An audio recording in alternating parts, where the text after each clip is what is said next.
బంగారాన్ని విడిపించి ఆ రోజు ఆన్లైన్ రేటుకే మేము కొంటాం. Sharma gold company.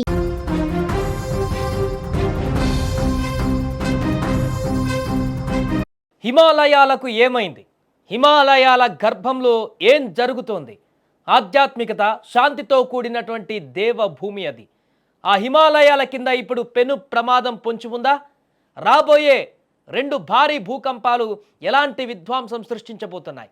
Richter scale పైన 8 కంటే ఎక్కువ తీవ్రతతో భూకంపం వస్తే ఏం జరగబోతుంది? యావత్ దేశం చూపు ఇప్పుడు హిమాలయాల వైపే ఉంది. హిమాలయాలలో ఏం జరుగుతోందని ఆసక్తిగా గమనిస్తోంది. దీనికి ప్రధాన కారణం హిమాలయాలలో 2 భారీ భూకంపాలు రావచ్చనేటువంటి తాజా హెచ్చరికలే. ఇటీవలే అత్యధిక ముప్పు పొంచి ఉన్నటువంటి జోన్ 5గా శాస్త్రవేత్తలు వర్గీకరించారు దీన్ని. ఇప్పటి వరకు ఉన్న భూకంప ప్రమాద తీవ్రతకు సంబంధించిన మ్యాప్లో సవరణలు చేస్తూ కొత్త మ్యాప్ను తీసుకువచ్చారు. అయితే దేశంలో 60% పైగా ప్రాంతాలు సెస్మిక్ హెజార్డ్ మ్యాప్లో చోటు చేసుకోవడం కొంత ఆందోళన కలిగిస్తున్నాయి. అంటే ఈ ప్రాంతాలలో ఒక మోస్తారు నుంచి భారీ భూకంపాలు వచ్చే అవకాశం ఉన్నదనేది క్లియర్గా అర్థమైపోతుంది. గత అక్టోబర్లో వచ్చినటువంటి ఒక అధ్యయనం హిమాలయాలు భారీ భూకంపాలకు కేంద్రాలుగా ఉన్నాయని కూడా వెల్లడించింది. రాబోయే కాలాలలో హిమాలయ ప్రాంతాలలో 2 అతి భారీ భూకంపాలు వచ్చే అవకాశం ఉందని కూడా హెచ్చరించింది. ఇదేదో సాదాసీదా అంచనాతో చేసినటువంటి హెచ్చరిక కాదు.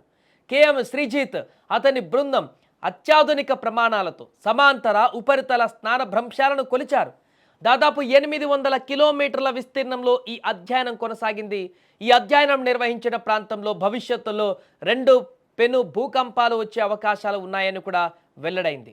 ఒకవేళ భూకంపాలు వస్తే భారత్కి ఎంత నష్టం కలిగిస్తాయి అనేది దాని గురించి చర్చించుకుంటే హిమాలయాలు భారత్లోని అత్యంత జనసాంద్రత కలిగినటువంటి ఉత్తర మైదానాలకు చాలా దగ్గరగా ఉన్నాయి.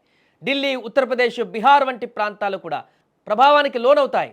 రిక్టర్ స్కేల్ పైన 8+ భూకంపం వస్తే సిస్మిక్ కోడ్ పాటించని పాత భవనాలు, మట్టి ఇల్లు పూర్తిగా నేలమట్టమైపోతాయి.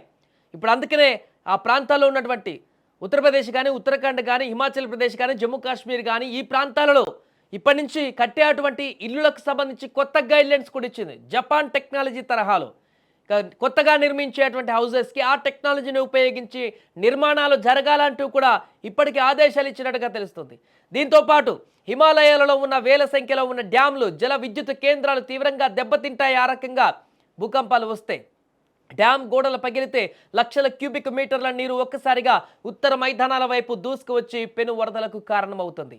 ఇది అత్యంత భయానకరమైనటువంటి పరిణామంగా మారేటువంటి అవకాశం ఉంటుంది. ఒక హైవేలు కానీ, రైల్వే ట్రాకులు కానీ, వంతెనలు కానీ పూర్తిగా విరిగిపోతాయి. ముఖ్యంగా ఉత్తరాది రాష్ట్రాలు దేశంలోని మిగిలిన ప్రాంతాల నుండి పూర్తిగా దూరం అయ్యేటువంటి ప్రమాదం ఉంది. అయితే అదే జరిగితే పంజాబ్, హర్యానా, యూపీ వంటి ప్రధాన వ్యవసాయ పారిశ్రామిక రాష్ట్రాలు దెబ్బతింటాయి. కోలుకోవడానికి దశాబ్దాలు పట్టేటువంటి అవకాశం కూడా ఉంటుంది.